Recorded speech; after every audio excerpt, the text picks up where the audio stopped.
Today, we're going to be talking about a crisis that has been a long time in the making, but this week has reached a critical point. And that crisis is to do with bird flu. Now, you may have started to hear about this in the news recently, but we have seen the prices of eggs skyrocketing over the past few weeks. So today we are going to explore what exactly has happened. How did we get to this point? What the outlook is for this situation, and what are some of the non-obvious ways in which bird flu is going to affect restaurants and you all at home as well? So Matt, why don't you start off and tell everybody what has been happening with the bird flu crisis? Yeah, sure, George. So, everyone's been seeing it all over the news. And if they haven't, they've definitely been experiencing this crazy rise in egg prices and the grocery stores, even seeing some grocery stores running out of supply completely. So, essentially, what's happened is bird flu has kind of spread across the US, taken it by storm. We're experiencing record inflation. So currently we're at about 50% inflation year over year in egg prices, 15% just in the last month, which is really, really crazy. It's actually turned into a little bit of a political issue. So today we really want to dive into what's been causing it, what the future outlook for egg prices and other commodities looks like, and where we go to from here. So I guess to date, really what's happening is it's a strain of avian flu called H5N1. And going back to how this started, it came from birds migrating from different continents into the US. But this particular strain is particularly dangerous for birds because it could actually travel long distances with the birds. It's called the D1.1 strain. The first cases of this came into the US about 2.5, 3 years ago. So this has really been slowly building, but the last 2 months is when we really started to see it. So looking at how this has impacted farms and the supply of eggs and hens, essentially what happens is because it's so contagious, the farmers have to slaughter their entire flock of hens or chickens if the avian flu gets into the birdhouse. So in some cases, these farms have, tens of thousands, hundreds of thousands of birds. So this is like a really, really significant thing to happen to the farm. Over 150 million birds have been slaughtered so far in the last 12 months. So you can imagine what that does to the supply of eggs and chickens across the US. Yeah, it's huge numbers. And to give people a sense of how quickly this spreads, one of the biggest egg producers in the country is Herbuck's Poultry Ranch. And there was an account here from Greg Herbuck, who runs the place. He said this was in 2024 around Easter. So they detected it one day around Easter. They lost 70 birds in the barns really quickly. Then the next day, 700 were dead. So that's a tenfold increase in just one day. The next day, that went to 10,000. So you're up many, many hundreds of times over the course of just 2 days. All of those hens have died. And then what happens is once bird flu is confirmed at a poultry farm, the USDA steps in and they want to stamp out the virus. So they basically take over the farm and they say, you've got to get rid of all of these particular hens or all of your hens. So within a week from those 70 initial birds that had the flu, 6.5 million hens within that local area were culled and told to be culled. So it just spreads like wildfire really, really quickly. And as you were saying, because there's this new strain that's come in, it just seems to have exploded over the past few weeks. And we're starting to see this show up in prices right now, right? Yeah, definitely. Looking at 150 million, it sounds like a really big number, of course, but what does that number represent in terms of the scale of the actual egg industry in the US? So far to date, and there's still this number is still growing, but one in every 12 conventionally caged hens used to produce eggs has been culled. That's a massive shock to the supply system. So what's unique to the hens that produce eggs, though, is they tend to live a lot longer than what are called broiler chickens, which are used to produce, chicken meat for consumption. So what's going on here is because all of these birds are getting culled, it takes 5, 6 months, sometimes longer, to rebuild that stock of hens to produce eggs. So there's just a massive supply shortage.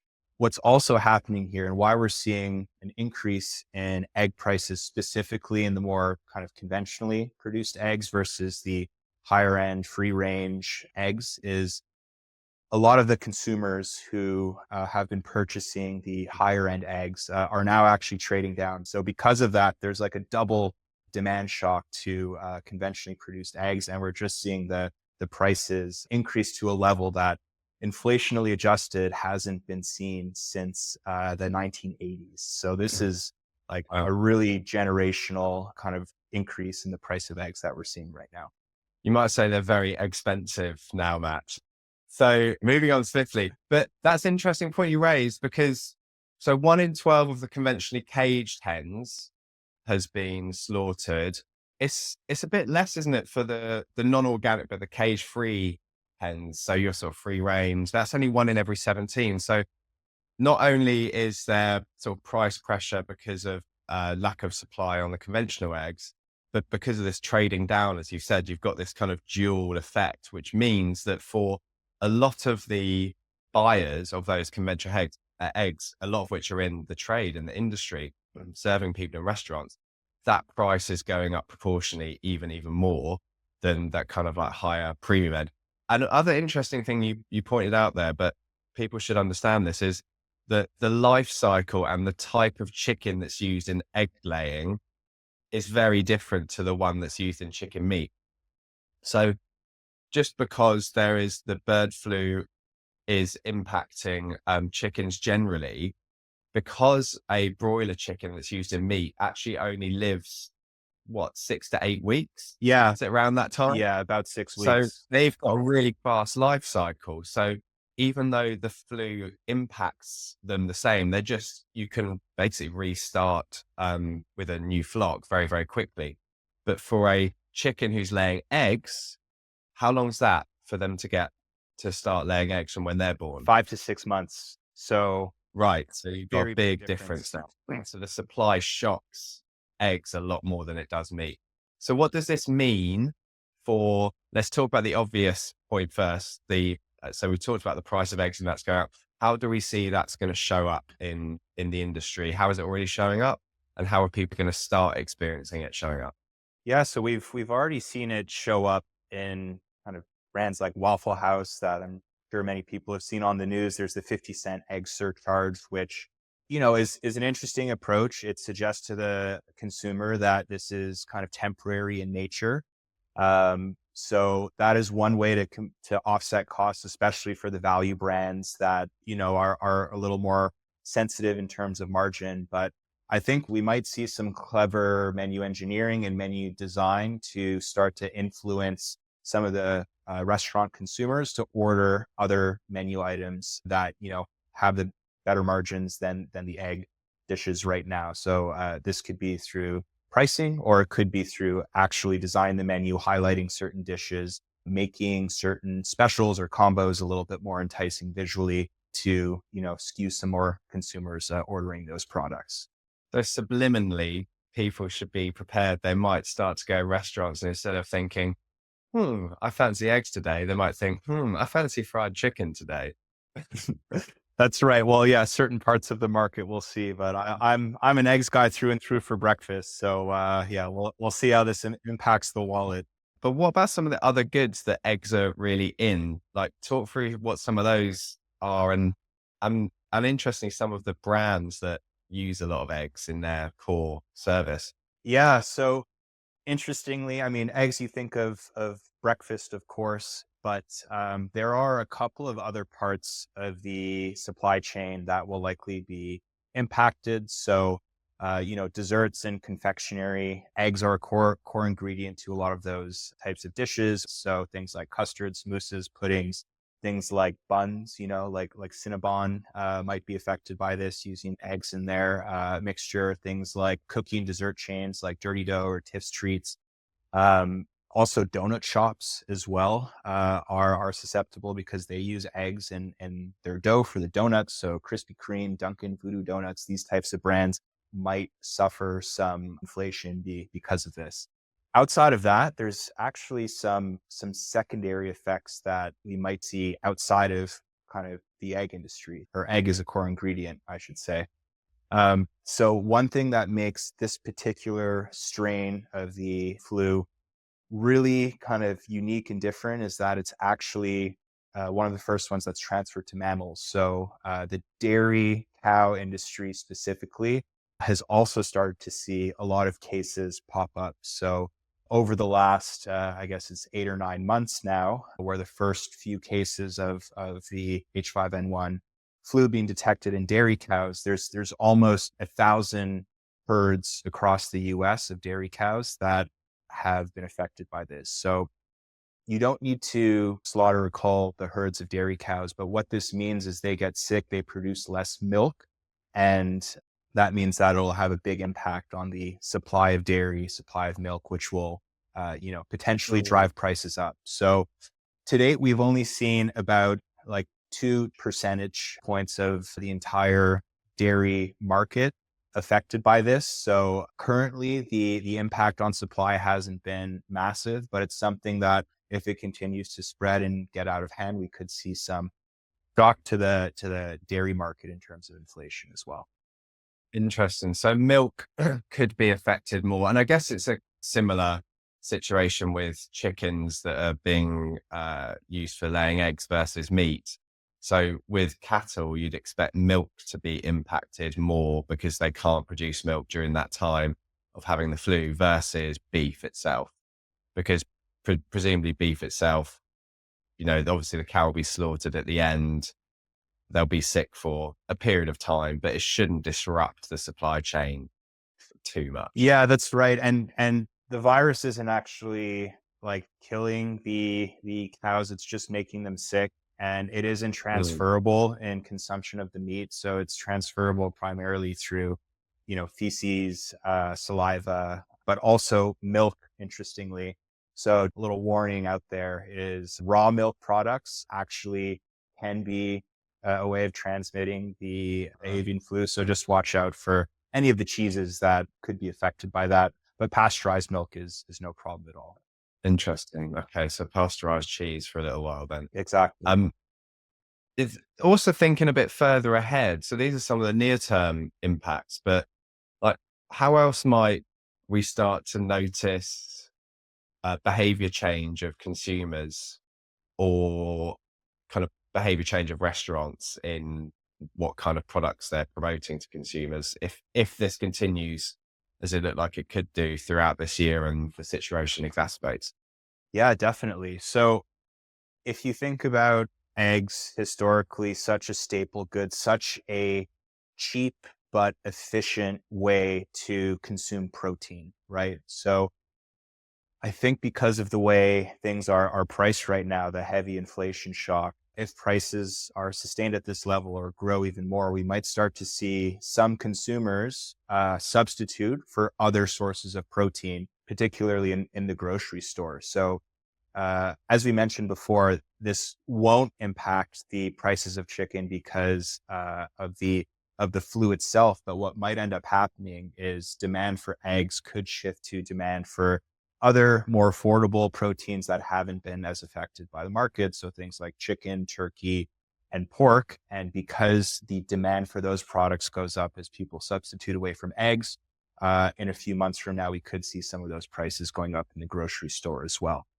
Now, Mm. interestingly, there could be some disinflationary effects on some complementary items to eggs. So if you imagine someone loves having bacon and eggs in the morning, they're maybe not buying eggs anymore. It also means they might not be buying the bacon. Or if there's someone who really likes to bake at home, they've decided to take a little break from it or bake less. They also might need less flour, less sugar, some of those types of goods. So it could have some Mm. impact on other parts of the supply chain as people make substitutes, whether it's a complementary good or whether it's kind of a direct protein substitute for those eggs.